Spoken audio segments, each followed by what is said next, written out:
নমস্কার। শনি রাহুর সংযোগ বা কম্বিনেশন কুম্ভ রাশির জাতক জাতিকার জীবনে কি ফল পাবে? শনি রাহুর এই সংযোগ বা কম্বিনেশনটা ঘটছে কোথায়? মীন রাশিতে। শনি গত 29 মার্চ 2025 রাত্রি 10টা 30-এ শনি কুম্ভ রাশি ত্যাগ করে মীন রাশিতে এন্ট্রান্স করেছে। মীন রাশিতে অলরেডি রাহু 1.5 বছরের কাছাকাছি ধরে অবস্থান করছে। শনি যখনই মীন রাশিতে এন্ট্রান্স করলো, এবার শনি রাহুর একটা সংযোগ বা সমন্বয় সাধন হলো। এই শনি যখনই কুম্ভ রাশি ত্যাগ করে মীনে এন্ট্রান্স করলো, ফলে কুম্ভ রাশি শনি সাড়ে তৃতীয় ফেজ শুরু হলো। তৃতীয় পর্ব, প্রথম দুটো পর্ব মুক্তি পেয়ে তৃতীয় পর্ব শুরু হলো। এই তৃতীয় পর্বে আপনি কি ফল পাবেন এবং শনি রাহু সংযোগ আপনার কি ফল দেবে, ডিটেলস আলোচনা করব এই ভিডিওর মধ্যে। প্রথমে আলোচনা করি শনি রাহুর এই যে কম্বিনেশন বা সংযোগ দীর্ঘ 57 বছর পরে মীন রাশিতে, অর্থাৎ আপনার ধনভাবে বা দ্বিতীয় স্থানে ঘটছে। 2025 সালে এই যে শনি রাহুর সংযোগ ধনভাবে ঘটেছে, এর আগে ঘটেছিল 1968 সালে। ধনভাবে ঘটেছিল 1968 সালে, অর্থাৎ 57 বছর পরে পুনরায় এই 2025 সালে আপনার শনি রাহু সংযোগ ঘটছে। তবে সুপ্রিয় দর্শক বন্ধু, এই যে 2025 সাল 1968, এই 57 বছর মাঝখানে আর কি সংযোগ ঘটেনি? তা কিন্তু নয় সুপ্রিয় দর্শক বন্ধু। মাঝে কয়েকবার সংযোগ হয়েছিল, তবে সেটা আপনার ধনভাবে নয়। কোথায় হয়েছিল? 1980 সালে শনি রাহু সংযোগ ঘটেছিল কোথায়? সিংহ রাশিতে, যা রাশি সাপেক্ষে আপনার সপ্তম ভাবে। 1990 সালে শনি রাহু সংযোগ ঘটেছিল মকর রাশিতে, যা রাশি সাপেক্ষে আপনার দ্বাদশে।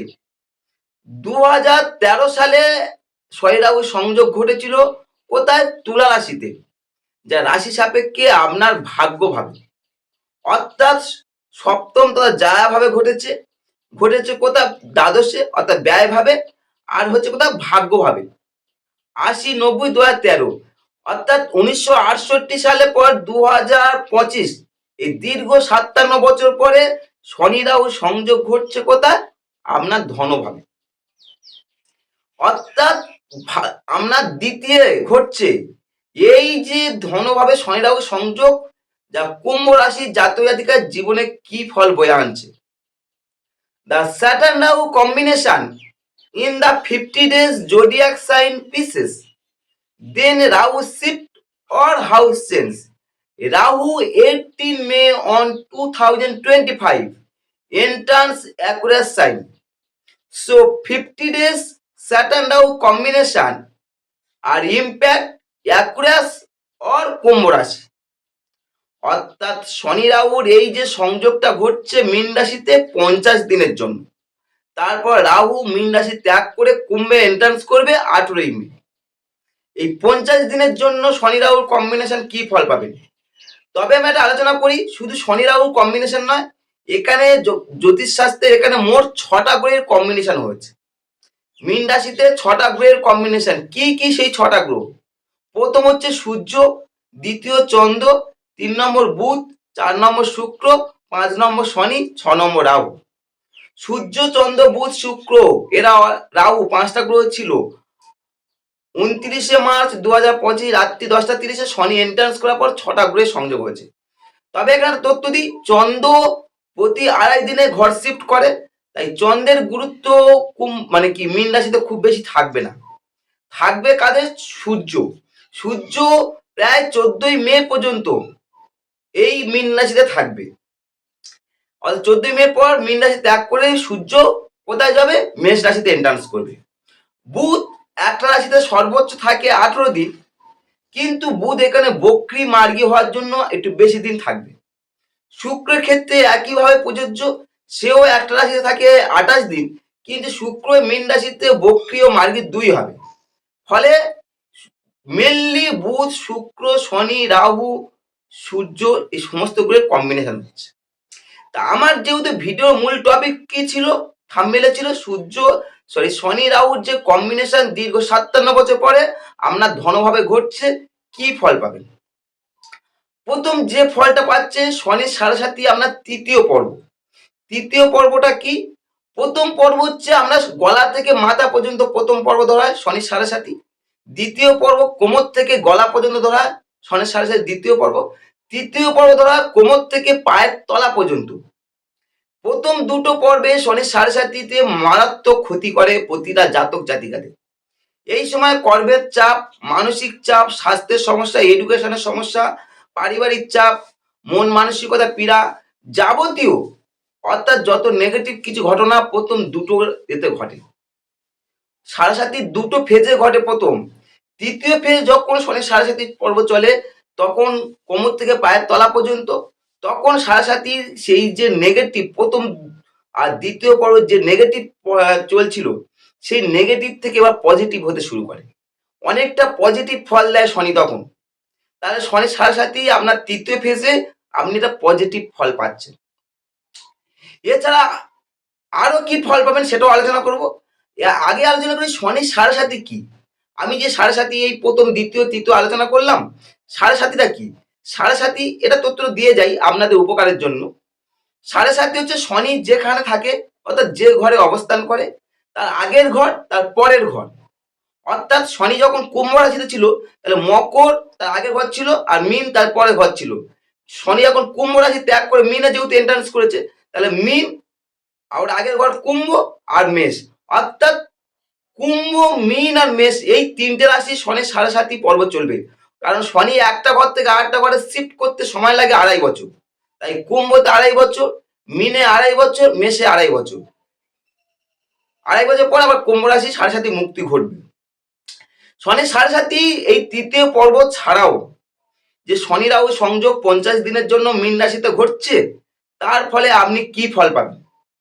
আপনি দীর্ঘদিন ধরে যে ফলটা কর্মটা করে আসছেন, যে ফলটা আপনি পাবেন, দীর্ঘদিন ধরে যে কষ্ট বা পরিশ্রম করে আসছেন শনি রাশি থাকার ফলে, সেই কষ্টের যে এবারে সেই কষ্টের যে ফলটা এবারে পাবেন, সেই ফলাফল পাবেন। এই সময় আর্থিক বিষয়ে সর্বদিক থেকে শুভ ফল পাচ্ছেন কুম্ভ রাশির জাতক জাতিকারা। তবে সব থেকে বেশি শুভ ফল পাবেন 18 মে পর থেকে। কারণ কি, রাহু যখন ধনভাবে থাকে শনি রাহুর একসঙ্গে, ফলে আর্থিক ব্যাপারটা একটু ওঠা পড়ার মধ্যে দিয়ে জীবন অতিবাহিত করে, জীবন অগ্রসর হয়। 18 মে পর থেকে যখনই রাহু শিফট করে আপনার রাশিতে এন্ট্রান্স করবে তখন থাকবে কি শনি, শনি একা আপনার রাশিতে থাকে, ধনভাবে থাকবে। ফলে এই সময় আমরা মিতব্যয়িতা বা অর্থ সঞ্চয় করে একটা মানসিকতা তৈরি হবে আপনার মধ্যে এবং অর্থ সঞ্চয় করতে আপনি সক্ষম হয়ে থাকবেন। ধনভাবে শনি রাহুর সংযোগ যা কুম্ভ রাশির জাতক জাতিকাদের একটু শ্রমসাধ্য কর্ম করে অর্থ উপার্জন করার নির্দেশ করছে। এই সময় আপনি যে পরিশ্রমটা করবেন, পরিশ্রমে করে ভালো ফাইন্যান্সিয়াল স্টেবিলিটি আনতে সক্ষম হবে যে কর্মটা করবেন। তবে রাহু ধনভাবে থাকার কারণে আয়ের একটা গোপনীয়তা বজায় রাখতে পারেন, কারণ রাহু ধনভাবে থাকলে যে অর্থটা ইনকাম করবে একটা গোপনীয়তা বজায় রাখে। তাই 18 মে পর্যন্ত আপনি একটু গোপন ভাবে আয় করতে চাইবেন, কিন্তু 18 মে পর থেকে রাহু যখন শিফট করে গেলে তখন আর গোপনটা থাকবে না, তখন আর গোপন থাকবে না। এবং শনি যখন কেবলমাত্র ধনে থাকলে, ধনভাবে থাকলে তা আপনার মধ্যে কৃপণতা বৃদ্ধি ঘটাতে চাইবে। ধনভাবে শনি রাহুর সংযোগ, কুম্ভ রাশির জাতক জাতিকারা এই সময় একটু কথা বলতে চাইবেন বেশি, কারণ রাহু যখন ধনভাবে থাকে কথাটা মানুষ বেশি বলতে চায়। কিন্তু 18 মে পর থেকে রাহু শিফট করে গেলে শনি একা থাকলে আপনি একটু কথাটা সংযতভাবে বলতে চাইবেন, অহেতুক বেশি কথা বলতে চাইবেন না 18 মে পর থেকে। তাহলে কি হলো আপনারা বুঝলেন, কথাবার্তা অনেকটা এখন বেশি বললো 18 মে পর থেকে ওটা সংযত হবে।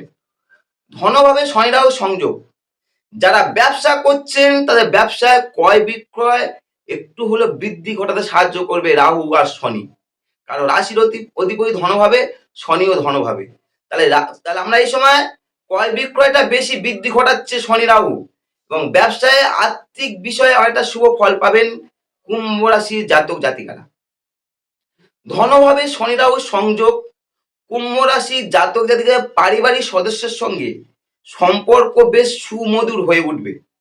এই সময় আপনাদের সম্পর্কটা খুব সুন্দর হবে, গাঢ়ত্ব বৃদ্ধি হবে, আত্মীয় কুটুম্বের সঙ্গে আপনার সম্পর্কে অনেক উন্নতি ঘটবে। তবে বেশি উন্নতি ঘটবে 18 মের পর থেকে শনি যখন একা থাকবে। ধনভাবে শনি রাহু সংযোগ, যারা মাধ্যমিক উচ্চ মাধ্যমিক অর্থাৎ এই স্টেজে যারা পড়াশোনা করছেন সেই সমস্ত ছাত্রাদি পড়াশোনা একটু চাপ বা অমনোযোগী হতে পারেন। তাই এই সময় পড়াশোনা আপনি মনোনিবেশ করার চেষ্টা করুন, তা নাহলে চাপ বা অমনোযোগী হতে পারেন এবং আপনার 18 মের পর থেকে অনেকটা প্রোগ্রেসিভ আসবে। ধনভাবে যেহেতু শনি রাহু ছাড়াও যেহেতু সপ্তমপতিও আপনার ধনভাবে রয়েছে, কে আপনার শনি, শনি আর সূর্য, শুক্র আছে ভাগ্যপতি, তাহলে আবার পঞ্চমপতি, সবগুলো গ্রহ একা থাকার কারণে এই সময় প্রেম আর দাম্পত্য অনেকটা প্রোগ্রেসিভ ঘটবে। কাদের? কুম্ভ রাশির জাতক জাতিকাদের। এই সময় যারা প্রেম করছে প্রেমের একটা উন্নতি আসবে, নিজেদের ভালো কোয়ালিটি টাইম স্পেন্ড করতে পারবেন প্রেমে। এছাড়া দাম্পত্য জীবনেও আমরা শুভ ফল পাবেন, কারণ সপ্তমপতি রাশির অধিপতি সমস্ত গ্রহ একটা ঘরের মধ্যে অবস্থান করছে এবং পঞ্চমপতিও, তাই দাম্পত্য প্রেম এই সময় খুব সুমধুর হবে। পরে 18 মের পর থেকে আবার অনেক কিছু শিফট করবে, আর এই যে শিফট যখন করবে তার একটা ফল চেঞ্জ হবে। কি কি ফল পাবেন প্রেম দাম্পত্যে জানতে আমার উপরে যে নাম্বারটা আছে সেই নাম্বারে যোগাযোগ করতে পারেন, তাহলে আমি আপনাদের সঙ্গে কনসাল্ট করতে পারি। নমস্কার।